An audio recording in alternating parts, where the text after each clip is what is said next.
¿qué tal? Bienvenidos a La Pepa. Este es un programa en alianza de Canal Capital y de lasillavacía.com, donde buscamos explicar en profundidad esos temas que son de interés para usted. Hoy vamos a hablar del sistema de pensiones. Una de las conclusiones del 10º Congreso de Asofondos, la Asociación Colombiana Administradora de Fondos de Pensión y de Cesantías, fue que el sistema de pensiones no es sostenible y que tiene un hueco de 38 billones de pesos, cifra que representa más o menos el 4% del Producto Interno Bruto y constituye una tercera parte de los recursos que le entran al gobierno por impuestos.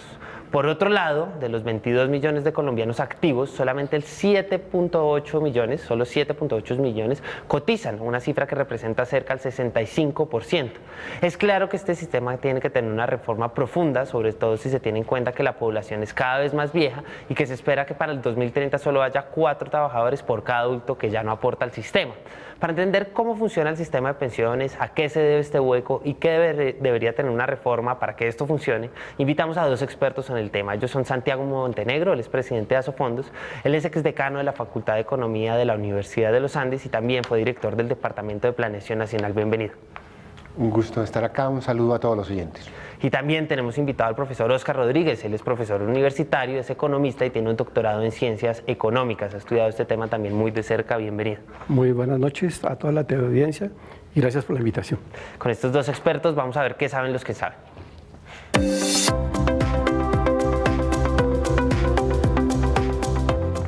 Santiago, hace poco fue el 10º Congreso de Asofondos y las conclusiones pues fueron las que ya describimos en la introducción, que el sistema básicamente no es sostenible, que tiene un hueco bastante grande. ¿Por qué no nos describe cómo está hoy este sistema? Sí, yo a eso le agregaría que tenemos una cobertura muy baja, ¿no? Se espera que se jubile en promedio solo el 20% de los afiliados. En el régimen de prima media, un poco menos porque hay que cotizar 1.300 semanas, en el régimen privado hay que cotizar 1.150 semanas, entonces se va a jubilar un poquito más, en promedio un 20%, y eso es reflejo de la enorme informalidad que tiene nuestro mercado laboral. Entonces, una baja cobertura, un problema de sostenibilidad muy grande, el régimen público tiene un hueco de 38 billones de pesos, como usted dijo, un 4% del PIB que se está comiendo ya una tercera parte de los recaudos de impuestos del gobierno. Y un tercer aspecto que ha sido mencionado por muchas personas, comenzando por el Departamento Nacional de Planeación, unos subsidios muy grandes en el régimen público. Se estima que en las pensiones de 25 salarios mínimos se llega a dar hasta 1.000 millones de pesos en subsidio a quienes obtienen la pensión.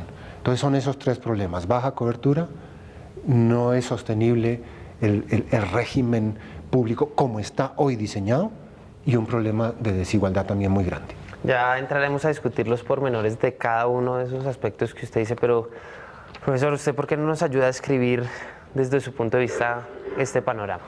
A ver, yo creo que una de las cosas preocupantes del sistema pensional es lo que nosotros llamamos la cobertura de protección social, es decir, el número de personas mayores de 60 años que tienen derecho a una pensión.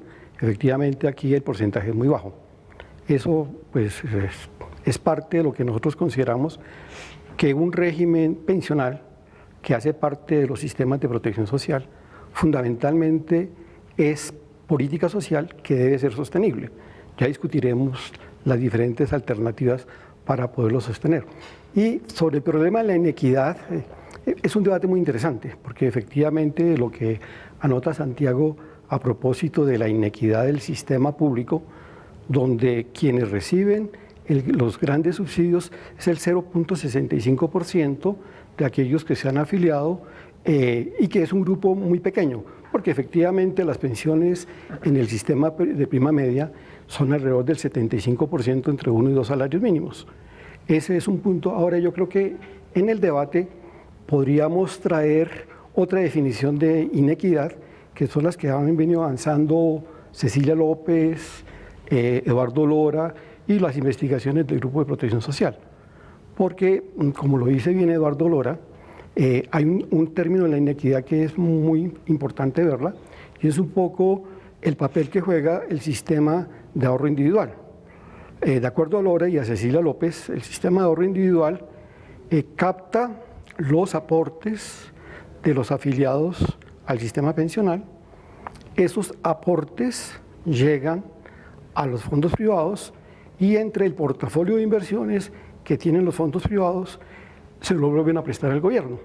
De acuerdo a Lora, pues ese negocio más o menos le representó alrededor de 14 billones de pesos en los últimos 20 años y 1.2 billones en el presupuesto del 2016. Entonces, si hay que discutir la inequidad que efectivamente existe por razón de las altas pensiones, habría que ver el problema de la inequidad en el otro componente del sistema pensional. Si quieres ya entramos a analizar esos temas en profundidad, pero mientras tanto los invito a que vayamos a la calle a ver qué pregunta la gente. Vamos a ver qué preguntan en la calle.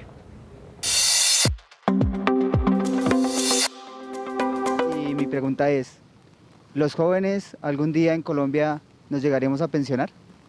Este joven que acaba de aparecer en pantalla nos pregunta algo que muchos jóvenes tienen como preocupación, pero no debería ser una preocupación solo de los jóvenes. ¿Los jóvenes se van a pensionar, Santiago?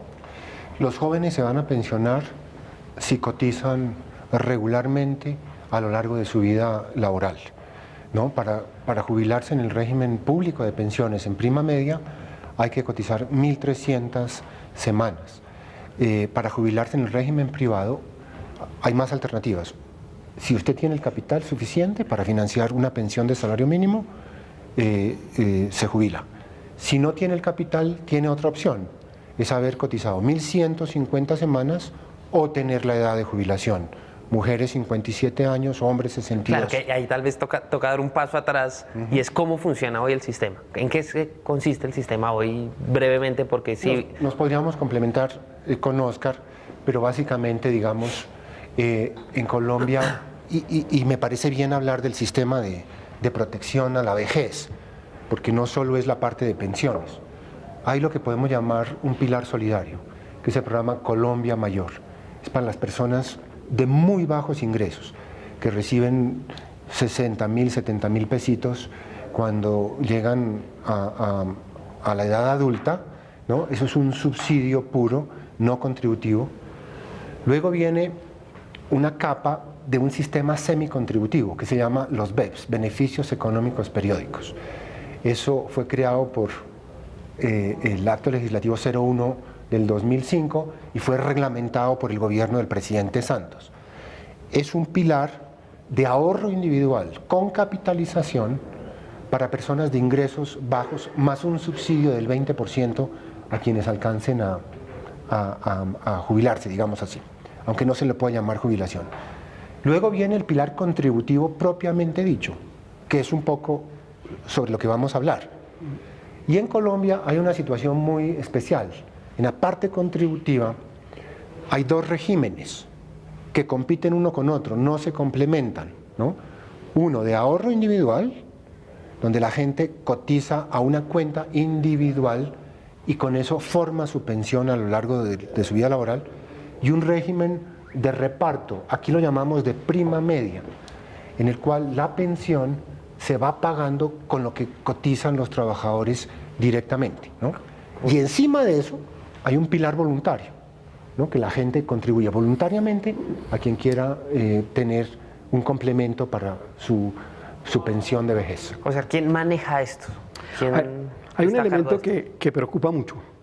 En los trabajos de Hugo López, por ejemplo, y nosotros tuvimos la oportunidad en el CID de la Universidad Nacional de hacer el estudio para BEPS, el estudio que hicimos hace ya 3 años para poner a funcionar el programa.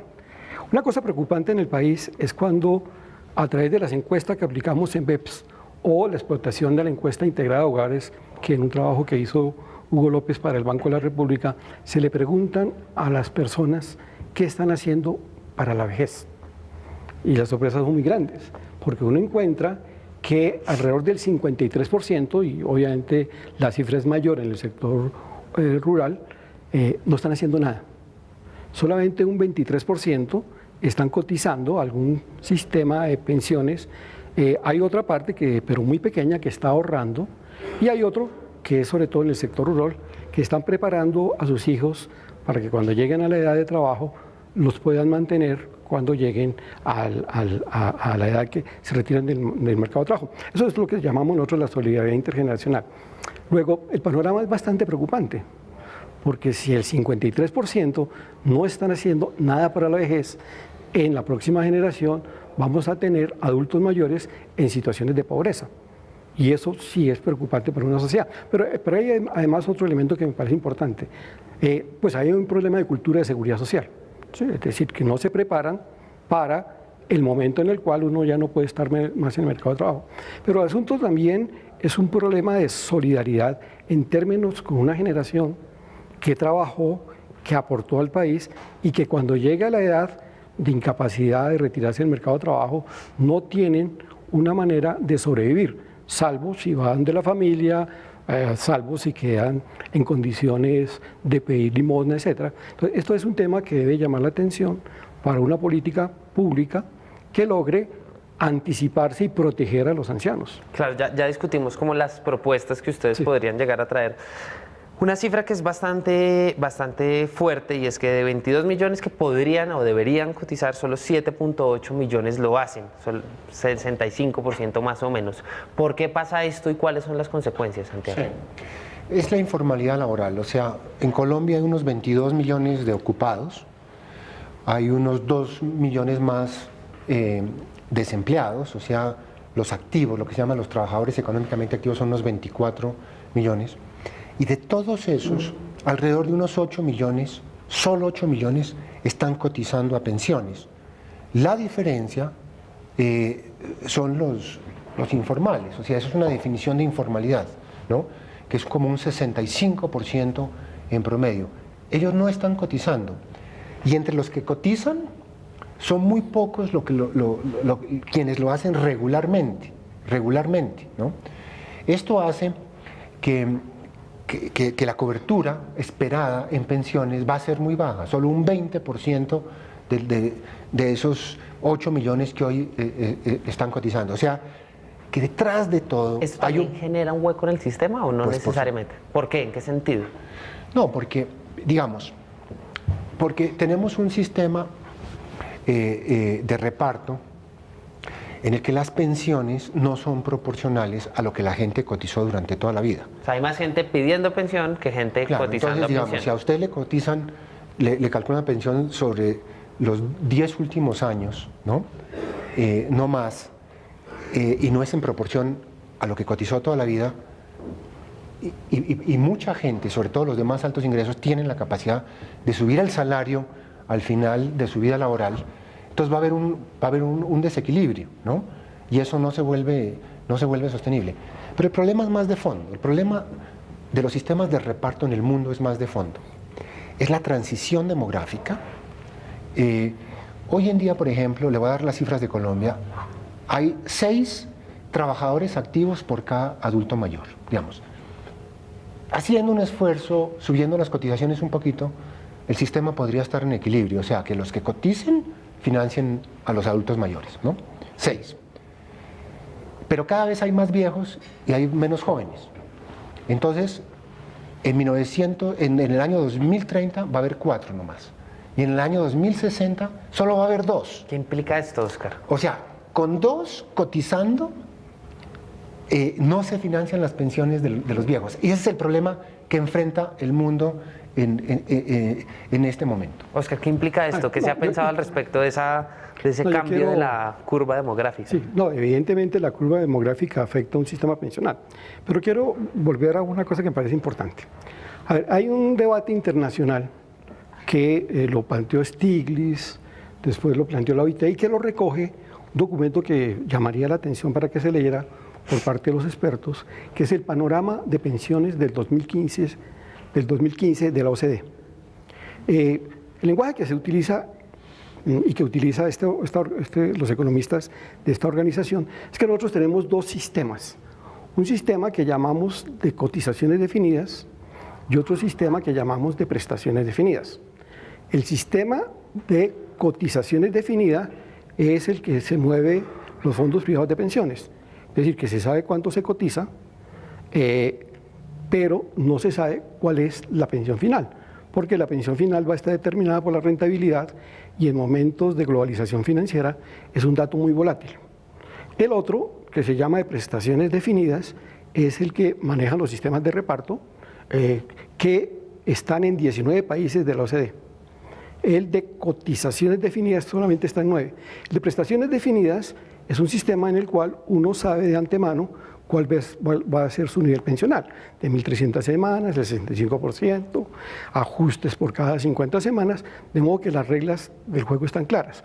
Entonces, estos dos sistemas, que en algunos países son complementarios, en otros países están compitiendo. Y evidentemente es el caso colombiano que sigue de cerca el caso chileno, del cual podríamos hablar posteriormente. Pero una cosita sobre ese punto. En Europa, lo que se llama el beneficio definido se está acabando y comenzó en los países nórdicos.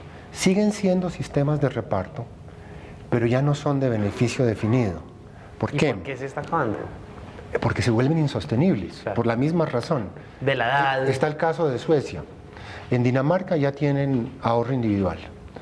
En el caso de Suecia, y esto lo diseñó el profesor Peter Diamond, quien diseñó también la gran reforma en China, es un sistema de reparto, pero con las siguientes características. Son cuentas individuales y la pensión es proporcional a lo que cada uno cotizó durante toda la vida. O sea, si usted cotizó más, tiene mayor pensión. Si cotizó menos, tiene pensión menor. Oscar, ya el sistema en Suecia es así, que es el país que tiene la mejor seguridad social del mundo. Y en países como Alemania, que no ha dado ese paso y tiene todavía reparto puro, ya el beneficio tampoco es definido. Porque si hay más ingresos, ajustan la pensión. Si caen los ingresos de los cotizantes, o sea, ya el beneficio tampoco es definido. Entonces eso es muy importante tenerlo en cuenta, porque eso ya está pasando en el mundo. Sí. No, para el debate hay un elemento importante. A ver, es un poco los problemas que tienen los sistemas de ahorro individual. En el caso chileno, la presidenta Bachelet nombró una comisión en el 2013 que rindió su informe en el 2014 y que fue dirigida por el profesor Bravo. En ese informe señaló lo siguiente con respecto a los sistemas de ahorro individual, que es el que existe en Chile. Bueno, salvo porque en Chile pues es tan viable el sistema de prima media que los militares lo tienen, pues que fue una cosa implantada por la dictadura de Pinochet. Y es el problema de la tasa de reemplazo. El problema de la tasa de reemplazo, tal que los datos que brinda esta comisión, donde valdría la pena... Era lo que nos describía Santiago ahorita. Sí, que valdría la pena un poco, dado que el gobierno quiere nombrar una comisión, seguir como el espíritu de esa comisión, donde estuvieron 19 investigadores nacionales, 9 extranjeros, se hicieron audiencias públicas, se presentaron diferentes alternativas, todas ellas se discutieron.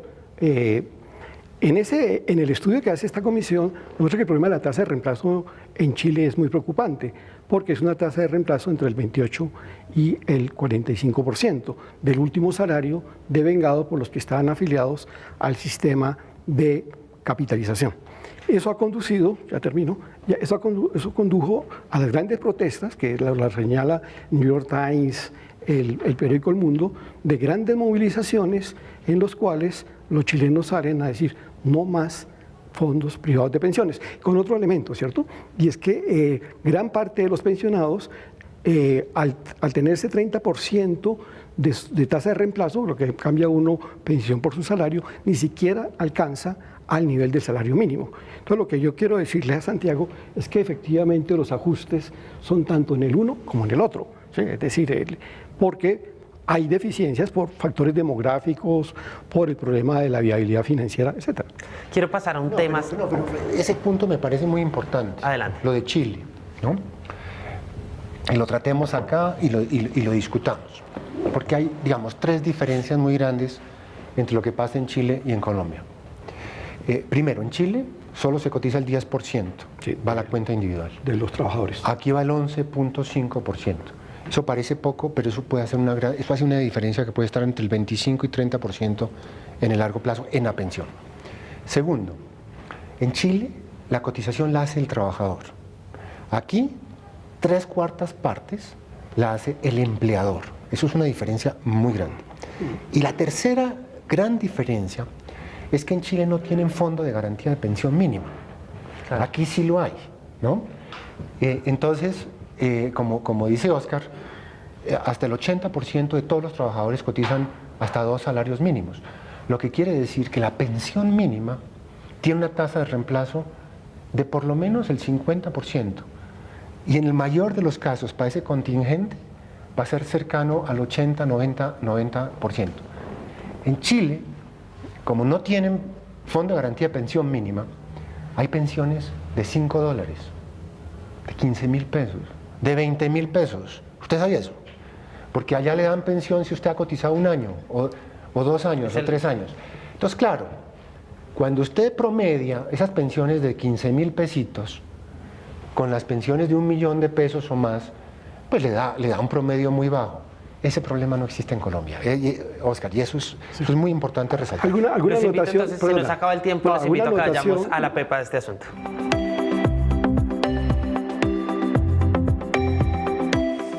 Óscar se quedó con ganas de hablar, tiene 2 minutos para sus conclusiones. ¿Cuál es la pepa de este asunto?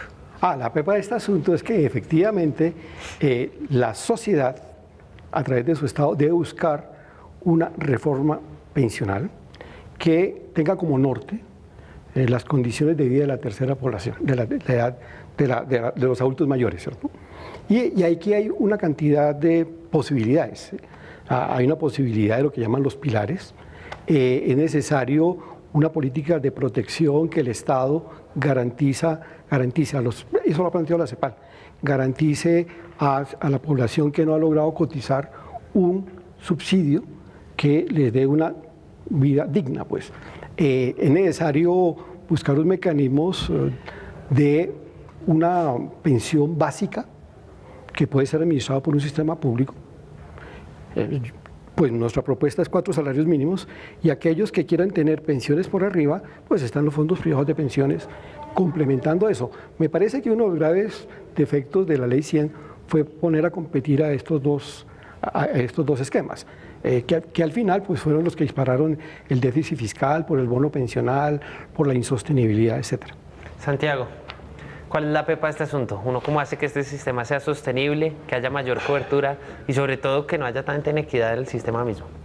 No, yo creo que la pepa es que las pensiones en un régimen público o en un privado sean proporcionales a que la gente cotizó. Hace falta un pilar solidario para la gente de menores ingresos.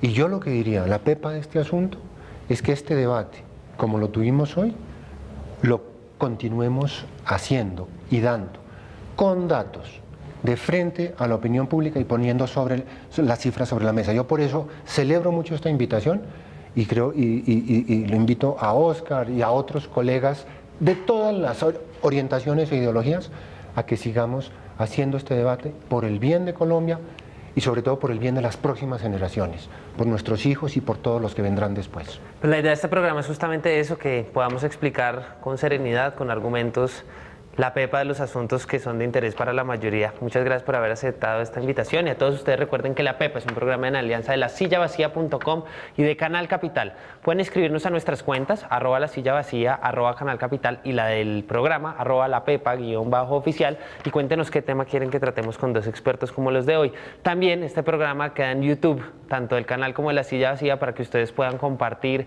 entre sus amigos y verlo una y otra vez, y prometemos seguir este debate, seguirle la pista. Hasta la próxima.